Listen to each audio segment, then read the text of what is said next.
Ito naman, Kirby Raimundo, Marlo Aquino for the rebound. Santa Lucia Realtors. Ito na yung pagkakataon kung sakasakali na makatikim sila ng kalamangan dito. 20, from a high of 20, sabla na tayo. In and out yung offense ng Purpose na ng Santa Lucia. Out, itaw left, overload. Ronnie Bughaw, hustle play ang pinakita ron para makuha muli yung loose ball at nakuha rin yan. Foul na may natawag laban kay Paul Artadi. Well, natin, alam mo, ang ganda ng adjustment na ginawa ni Coach Pancho after the halftime break, ano?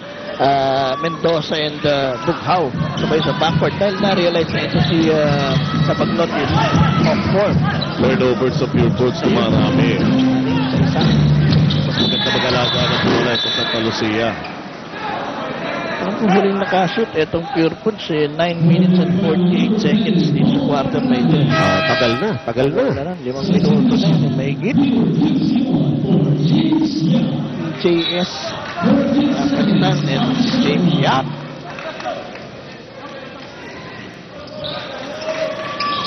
Delbert Umulon. Ronnie Bughaw takes a 3. Wala. Delbert Umulon, offensive rebound. Nabiling ba ito? Oo.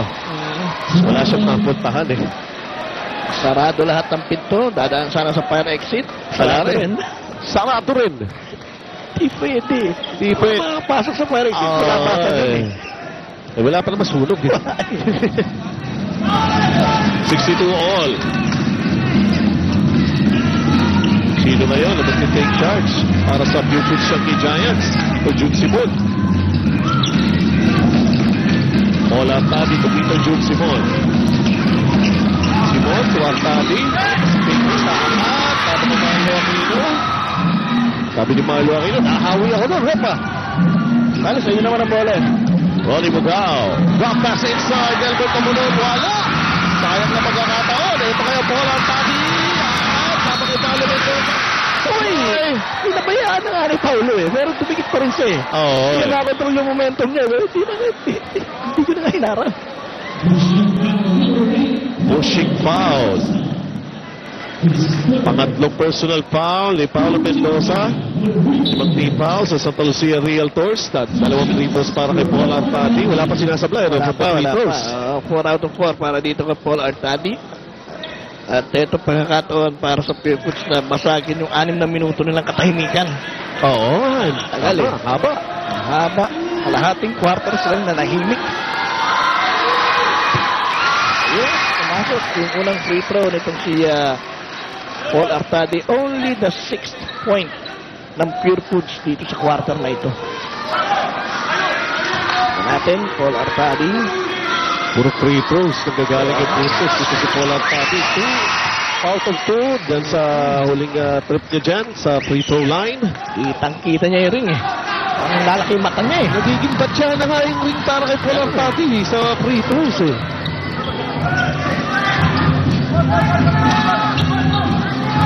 Kelly Williams.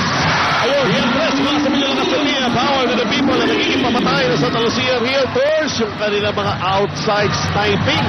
Finally, nakuha ng Santa Lucia yung apante for the very first time in that ball game. 65-64. Simon to Raimundo.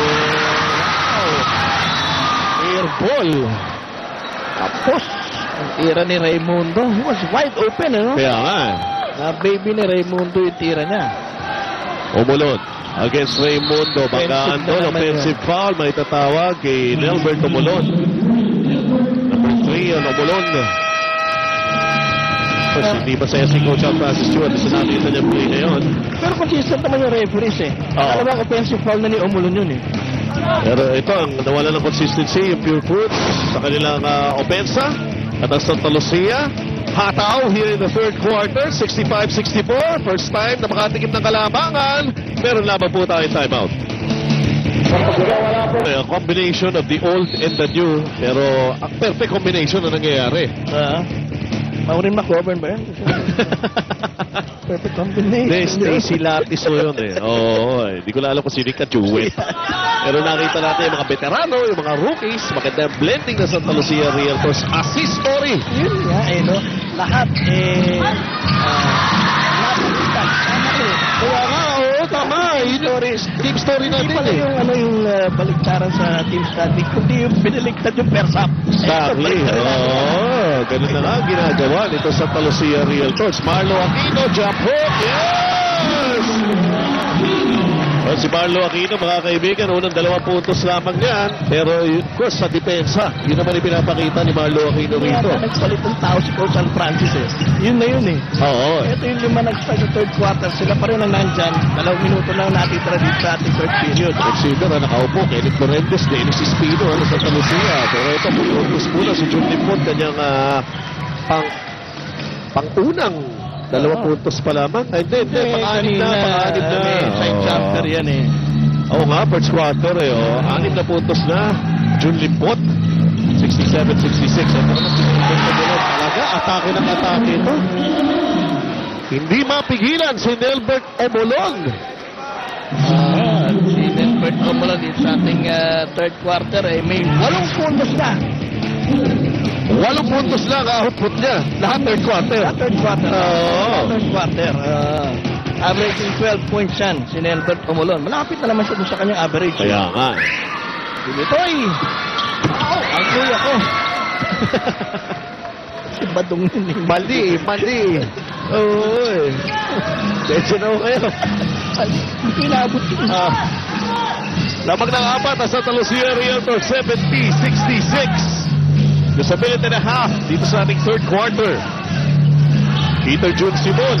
Lulusot ka ba kay Marlo Aquino? Ano yung sinasabi ni Marlo Aquino eh? Kahit ko to. Naliliitan ka ba sa akin?